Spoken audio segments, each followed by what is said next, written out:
Haleluya, puji Tuhan, Bapak Ibu Saudara sekalian yang diberkati oleh Tuhan. Tiba saatnya kita akan masuk dalam doa penyembahan di hari ini. Mari sebelum itu kita tundukkan kepala kita dan kita berdoa. Bapa kami yang di surga, kami bersyukur untuk segala keberadaan kami. Kami percaya Tuhan telah melakukan hal yang baik, yang luar biasa yang kami boleh rasakan di hari ini. Itulah sebabnya tak henti-hentinya kami bersyukur dan kami bangga karena kami punya Allah yang baik, Allah yang begitu besar mengasihi kami. Terima kasih Tuhan, terima kasih. Berkati ibadah kami pada hari ini dan kami akan mulainya di dalam nama Tuhan Yesus Kristus. Haleluya, amin. Mari Bapak Ibu Saudara sekalian, sama-sama kita mulai doa penyembahan kita di hari ini. Kita angkat lagu yang berkata, penuhi aku Tuhan. Terima kasih. Haleluya. Terima kasih Tuhan. Terima kasih. Kau Allah yang baik, Kau Allah yang luar biasa. Terima kasih Tuhan. Terima kasih. Terima kasih. Mari sama-sama katakan, penuhi aku sekarang Tuhan. Penuhi sekarang Tuhan. Penuhilah hidupku. Hatiku bagai tanah gersang, merindukan jamahan Roh Suci. Amin. Hidupku bagai bejana, ku bawa ke sungai-Mu Tuhan. Amin. Ingin ku teguh kesejukan air hidup-Mu Tuhan.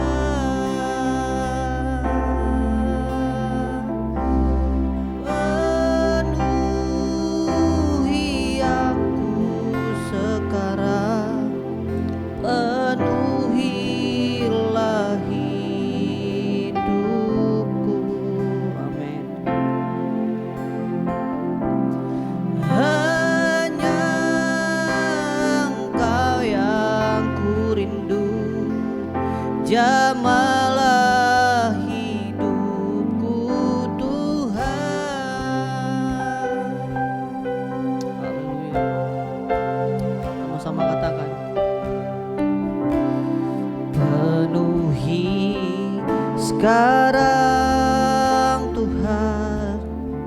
Penuhilah hidupku. Amin. Hatiku bagai tanah gersang, merindukan jamahan Roh Suci. Amin. Hidupku bagai bejana, ku bawa ke sungai-Mu Tuhan. Ingin ku teguh kesejukan air hidup-Mu Tuhan.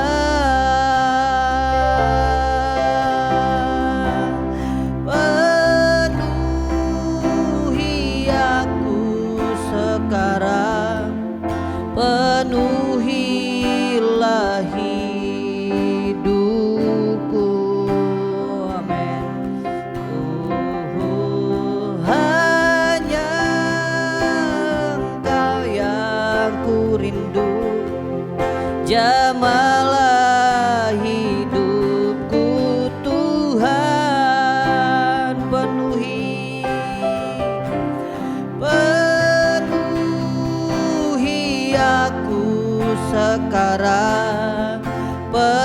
penuhilah hidupku. Amin. Hanya Engkau yang ku rindu, jamalah hidupku Tuhan.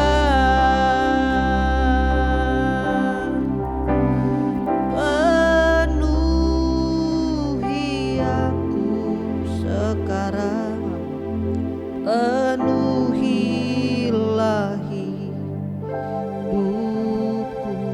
Amin. Hanya Engkau yang kami rindukan Tuhan. Hanya Engkau yang ku rindu, jamalah hidupku Tuhan. Lagi penuhi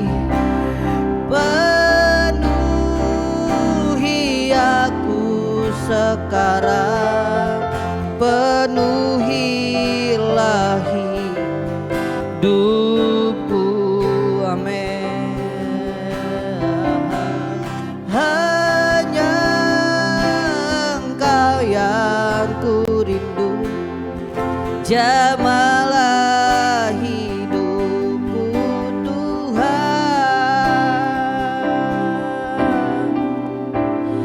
Hanya Engkau yang ku rindu, jamalah hidupku Tuhan. Terima kasih. Haleluya. Mari kita sembah Dia. Terima kasih Tuhan. Haleluya.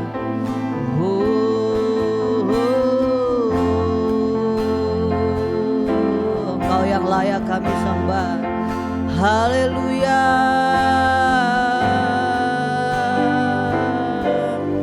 Terima kasih. Haleluya. Segala pujian bagimu. Terima kasih. Haleluya.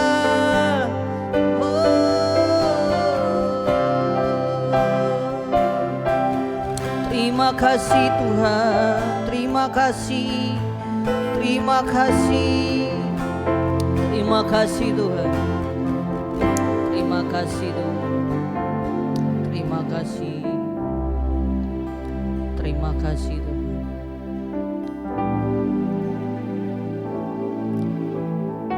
Rohmu yang hidup penuhiku, mengalir dalamku.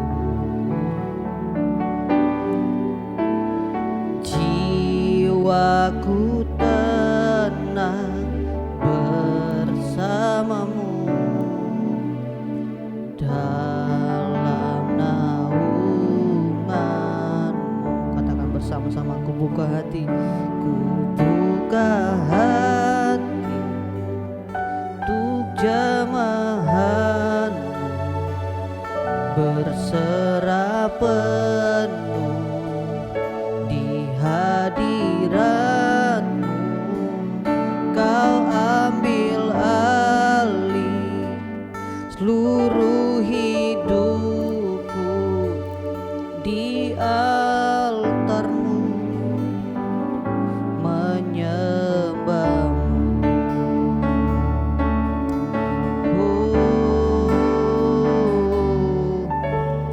Rohmu yang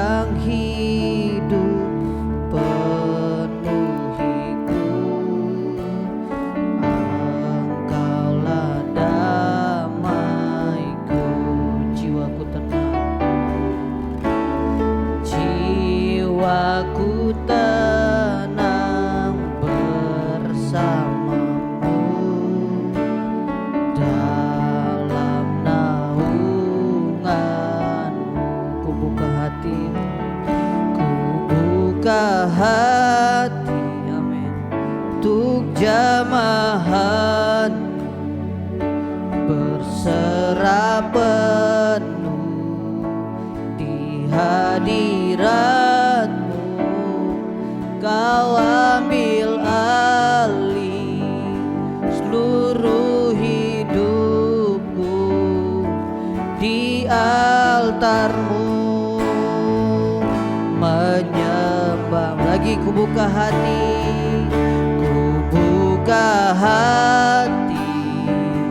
untuk jamahan, amin. Berserah penuh di hadirat-Mu, di hadirat-Mu, Kau ambil alih seluruh hidupku di altar-Mu, menyembah-Mu. Buka hati, amin, untuk jamahan, berserah penuh di hadirat-Mu, Kau ambil alih seluruh hidupku di altar-Mu, menyembah-Mu. Kita tundukkan kepala dan kita berdoa. Bapa, terima kasih buat segala hal yang Kau berikan dalam kehidupan kami. Terpuji-pujilah Tuhan, Engkau Allah yang besar. Tiba saatnya kami akan mendengarkan kebenaran firman-Mu. Berkati kami semua di dalam nama Tuhan Yesus Kristus. Haleluya, amin.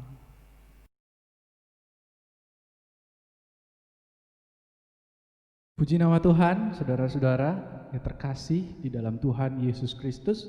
Kembali kita bersama-sama berkumpul dalam ibadah online GPDI Efrata Kajor.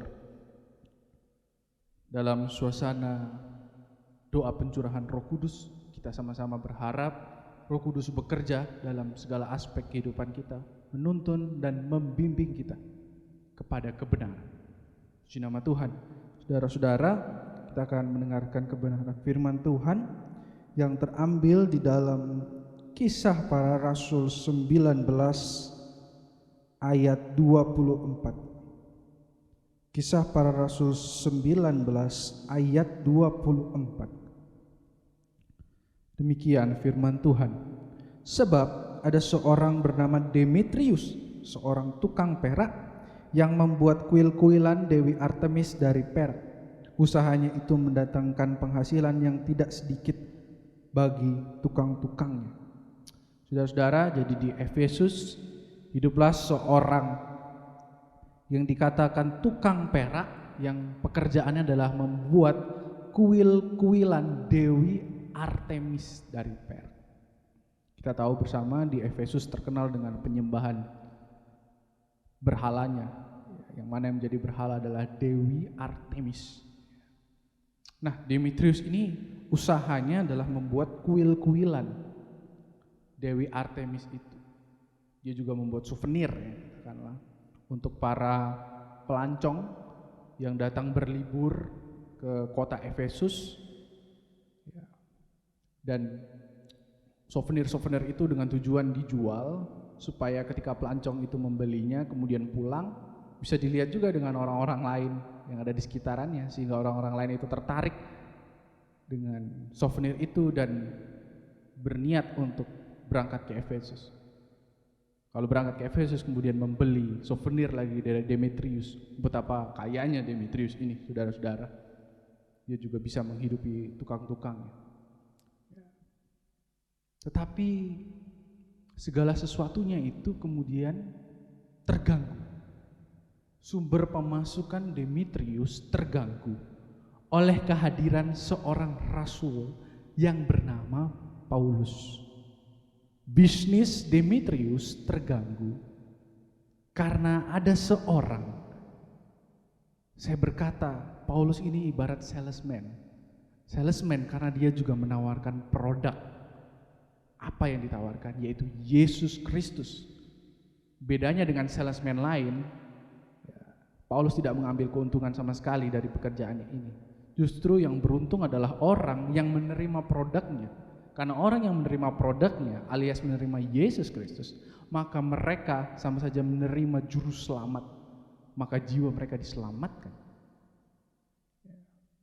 Nah, si Demetrius ini bisnisnya terganggu oleh karena kesuksesan produk yang ditawarkan oleh Paulus. Apa yang dikerjakan Paulus ternyata mengganggu bisnis usaha dari Demetrius.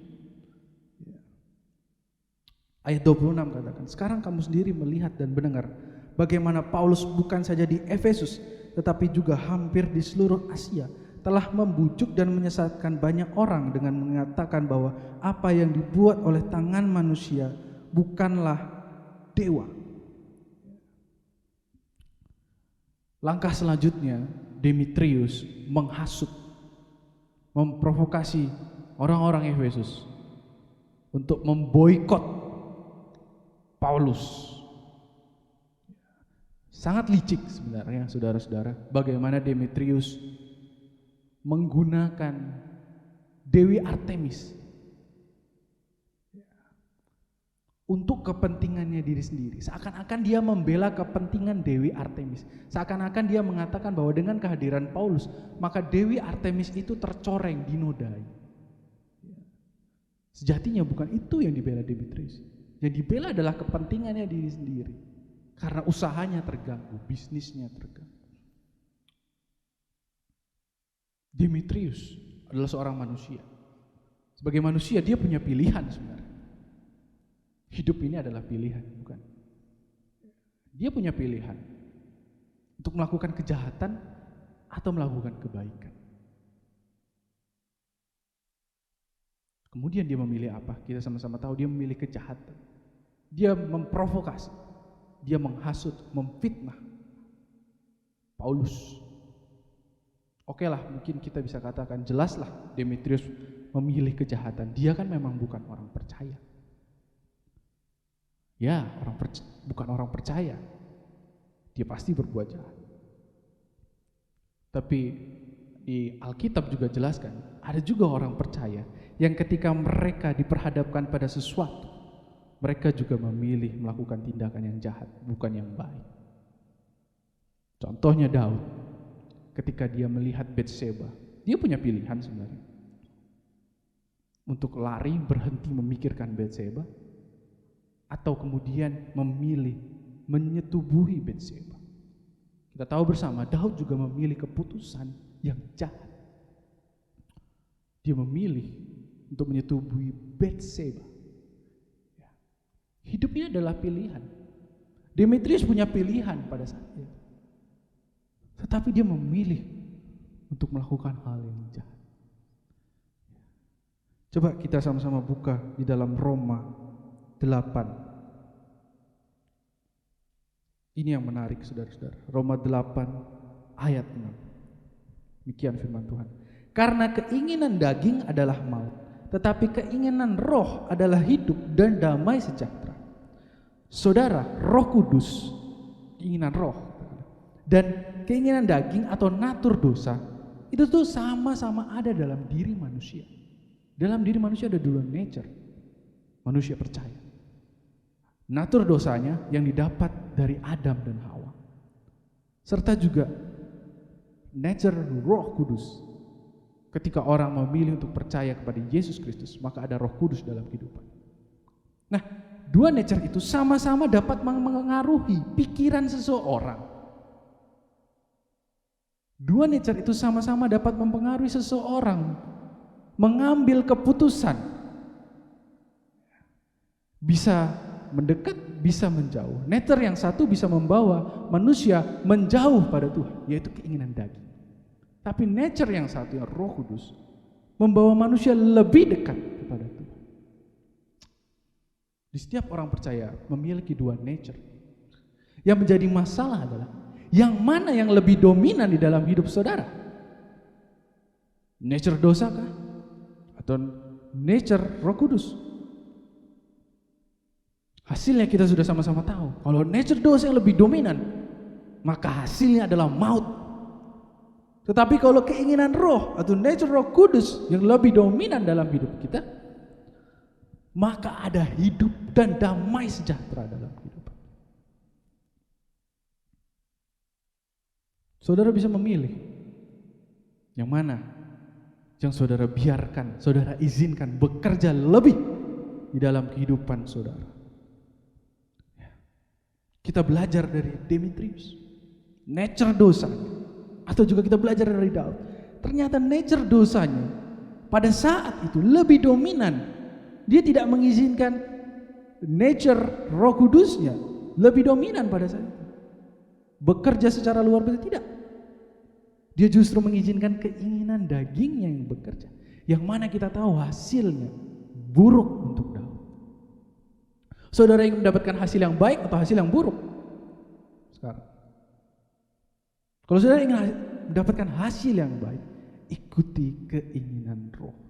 Biarkan Roh Kuduslah yang dominan di dalam kehidupan saudara-saudara.